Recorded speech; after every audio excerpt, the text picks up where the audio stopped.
Hey, what's up guys? Chip Walters here, and today I want to share with you an update to my glass shader. In fact, it's not my update, it's Eric Klein's update. And some of you may remember Eric Klein is one of the gentlemen that helped me in my beta testing for the Definitely Eevee Definitive Interiors interior rendering course using Eevee. As you look at this, you'll see that these are the original CW glass shader that I used for Eevee, and Eric completely rethought this process and came up with a unique solution that actually renders quite a bit better. Let's zoom up on these two cylinders, and you can see that on Eric's EK Realistic glass, you can even see the bevel takes the highlight, where you really don't see that very well over here on my CW glass. This is probably the most realistic glass shader I've seen in a real-time rendering engine.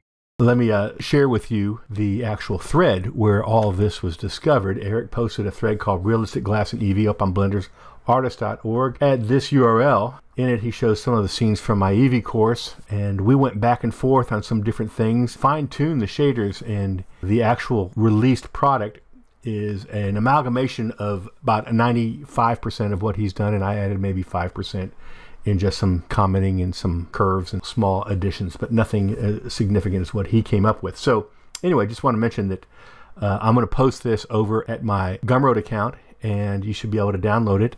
If you've already downloaded, I'll be sending you an email with an update on how to get that. So thanks to Eric, and I think we got even a better and more accurate version of glass now in Eevee.